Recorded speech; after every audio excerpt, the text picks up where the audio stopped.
A very warm welcome to you. This is an instructional video on how to do the project for our class.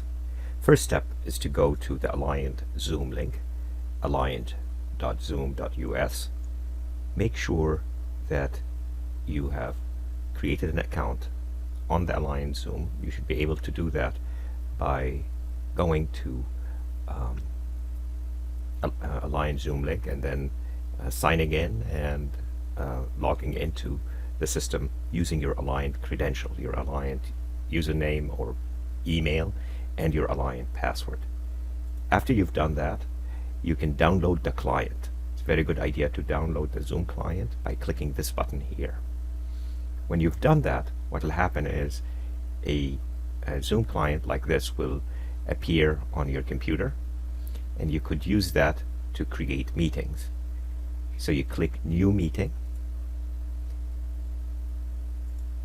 and automatically it shows you this box, and you've created a meeting already. Now, in order to do your project, you press record on the cloud, and now you are being recorded. The next step is to share your screen. Share your whole screen by clicking this button. If you want to show any videos, you have to optimize video clip and share sound if the video has sound. Go ahead and click Screen and Share. And now you've already set up your PowerPoint to do the project. Most of you will choose to do it through PowerPoint. So you go ahead and click here, turn your PowerPoint on, and then narrate your project. You've probably taken a picture. First step is to show the brain area you're interested in the model, if it's showable. If it's not, you could say this brain area cannot be shown on the model because it is too small. Like the ventral tegmental area would be an example that would be very hard to show on the model. Let's take the amygdala as an example. So on the model, the amygdala is not really highlighted clearly. So what I've done is I've taken a Sharpie and colored the top of the hippocampus red. This is not a perfect place to color because it's actually not connected to the hippocampus directly. It is more rostral to the hippocampus, but this is close enough, and then we're going to go discuss the details. Next, you need to show the 3D atlas. On the 3D atlas, you click the link to the atlas, which is on canvas, and you go to the 3D atlas and you identify the image that shows you the amygdala in this case. Now, some of the areas that you might be interested in might not be on the 3D atlas, but please look carefully. A lot of the areas are. On the 3D objects of the atlas that was assigned, it appears to be rostral to the inferior horns of the lateral ventricles. So you could see here the lateral ventricles, and you could see the inferior horn. This is called the posterior horn. This is the inferior horn, and it is rostral towards the top, to the inferior horn. So you see the amygdala is right here. You could at this point identify some other structures as you're recording the video like I'm doing. So you could identify this area as being the third ventricle, this area as being the fourth ventricle, and this is the cerebral aqueduct. And these are the two lateral ventricles. You could identify, you could say this is the cerebellum. Usually the ventricles are very helpful to identify different brain regions because they stand out on a lot of images such as MRIs and CTs and brain specimens. So go ahead and look at a resource that you found. So let's say you found a resource that you like. You could have taken a picture of that resource. You'd say, I found it useful to see the amygdala on another image I located on the web. Here it is in relation to the other structures that I will be discussing. It's important to locate the inferior horn of the lateral ventricle. So here is the inferior horn of the lateral ventricle. Locating it would make it easy to see where the amygdala is in relation to other structures. So the amygdala here appears to be dorsal to the hippocampus. This is the hippocampus, this is the amygdala, this is the caudate nucleus, and this is the putamen, and the thalamus is buried deep here. This is the head of the caudate, and this is considered the tail of the caudate. So the amygdala is rostral to the caudate, and it is dorsal to the hippocampus, and it's also dorsal to the inferior horn of the lateral ventricle. And because the inferior horn of the lateral ventricle will be the one area that would be distinct on MRIs, it'll be very helpful. The hippocampus won't be distinct. It'll look like any other tissue. So it'll be hard to identify it, except by its shape, if you know the shape. And the putamen will be also hard to identify, although its color is somewhat different from what's surrounding it. So over time, you'll start to recognize where the putamen is, as well as where the caudate is. But to start out with, it's going to be hard. So we're going to go ahead and look for images on MRIs from our atlas, as well as brain specimens.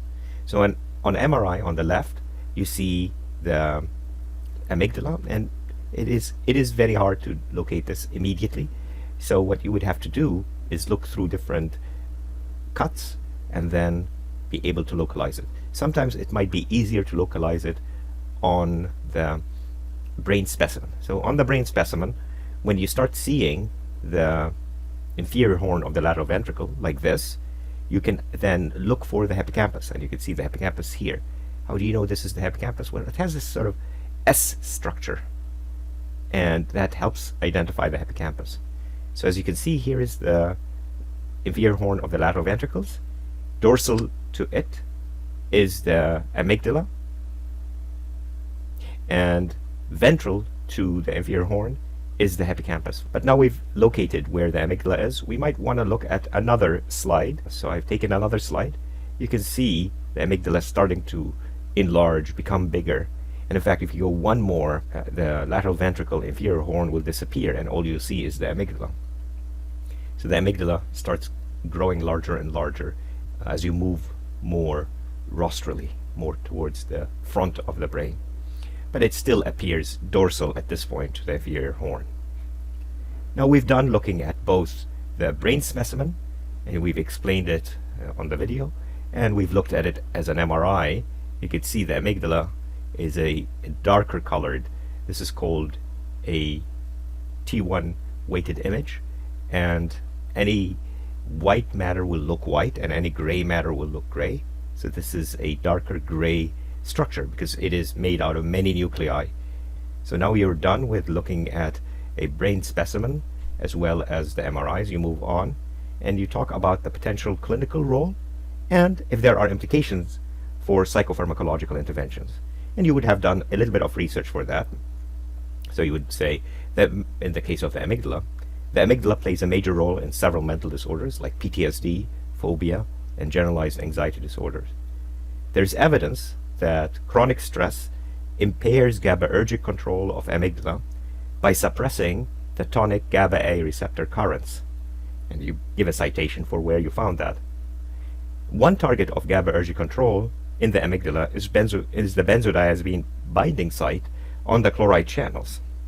And remember, GABA, from reading chapter 4, GABAergic channels are chloride channels that have multiple binding sites. One of them is the benzodiazepine binding sites, so it's going to be non-competitive with GABA, the endogenous ligand. And there is some research that shows that shows you the different sites, and you can see the benzodiazepine, the GABA site. And there is also some evidence that benzodiazepine mediates fast inhibitory neurotransmission in a specific nucleus called the central nucleus of the amygdala. If you've done some extra research, you will find out that the central nucleus is the main output of the amygdala, the output nucleus of the amygdala. And this is evidence that if you use certain medications such as benzos like Valium, diazepam, or alprazolam, which is Xanax, you're going to have an impact on the amygdala. So now we've done the first brain region. Remember, you have to do a certain number of brain regions in the instructions. So read the instructions carefully. Locate it on the model or as close as possible to the model. Take a picture, put it on your slides. Then locate it on the 3D composites on the atlas that I've assigned to you. Then, if you feel like it, this is optional, locate it in other images that help you locate the region. Then do some further research on the atlas that I've assigned to you and locate it both in MRI images as well as in brain specimen images. Take a picture of that and put it into your PowerPoint. Finally, talk about the potential clinical role and implication for pharmacological interventions, if there are any. You stop recording, then you end the Zoom session and end the meeting for all. And then within a few minutes, an email will arrive into your mailbox, and then you could get the recording. If your mailbox is like mine, full, it might be hard to locate the recording, but it'll appear. If it's not automatically there, you can always go to the Zoom website. So I'm going to join or sign in, since I've already have an account, and hopefully you do too. So I've just signed in, and I go ahead and go to recordings, and you will see the recording is being processed. So it takes a few minutes to process the recording. And then what you do, let's say the recording has finished. I'm going to show you an example of another recording.